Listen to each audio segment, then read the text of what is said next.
The most famous and prevalent ghost story from SUU is the story of Virginia Loomis. As the story says, in 1898, Virginia was murdered by her boyfriend Stephen Farr in a quarry east of Cedar City. Her body was found draped over a boulder that was soaked in her blood, a boulder which would later be turned into some of the bricks that built Old Main, forever linking her soul to the building. Right after the murder, Stephen was said to have fled town and evaded capture. But the legend doesn't stop there, because through an ironic twist of fate, Stephen would return to Cedar City in 1948, 50 years after the murder, but as a janitor for Old Main. On the morning of his first day of work, his arm would get stuck in the furnace, setting both him and the building ablaze.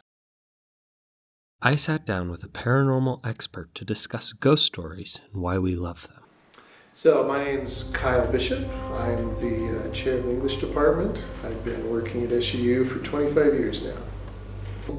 Ghost stories appear after a certain amount of time has passed. And so the fact that we have ghost stories on campus and in our community here shows that we've kind of made an imprint, right? We've been here long enough that these stories are arising. And I think they ask questions of our past, they ask questions of our future, they certainly generate interest. So one of the things I'm curious about is there's various stories about Virginia. I think some are exaggerated. I don't know, I've read quite a lot about Virginia and the history behind Virginia. I'm not 100% convinced there was some kind of murder or anything like that. But I am convinced that Virginia did haunt Old Main. I don't think she does anymore, but I think she was there, and part of that was from personal experience. And since there have been a number of documented sightings and engagements with this spirit, I think it's important to understand her better. I do think if we do have spirits, they are tied. They're tethered in a way to something physical. Now, from what I've heard about Virginia from my colleagues is that changing that space did seem to release her from whatever was holding her there. But I can't speak to that with any authority.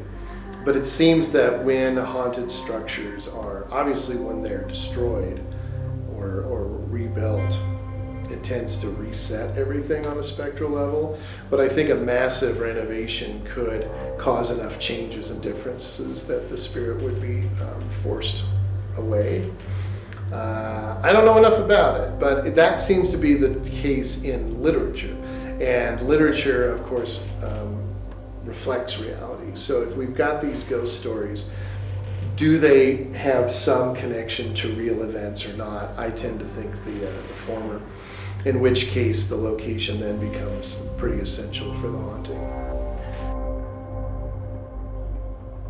Ultimately, monsters reveal things about us.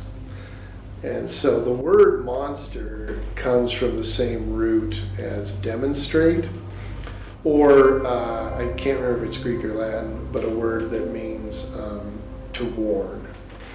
So I think monsters in general, but ghost stories in particular, teach us something about ourselves and our culture. And usually it's something repressed, something we don't want to think about, something we don't want to remember. And that's how it functions in literature a lot. So one of the most famous ghost stories is Hamlet. And Hamlet's dad comes back as a ghost to tell him that he was murdered and to give Hamlet this charge to avenge his death. And so usually ghosts have some sort of unfinished business, something they're trying to communicate, something they're trying to share. So in fiction, I think it's the same way. I think a ghost story is telling us about ourselves, about our fear of death, about our insecurities, about our own mortality, regret, some disconnect with our ancestors. But I also think it's just basically this very deeply ingrained hope we all have that there's a life after death. Whether people are practicing religious or theologians, I think everybody wants there to be more existence than this.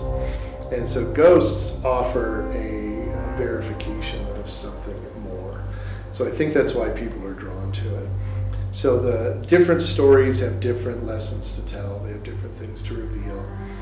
But it's also entertaining because ultimately, no matter how much or how little a moral is part of a narrative, narratives need to be fun. They need to be fun to read, and we like to get scared. And so that's one of the reasons why we've been telling ghost stories pretty much ever since we've been telling stories.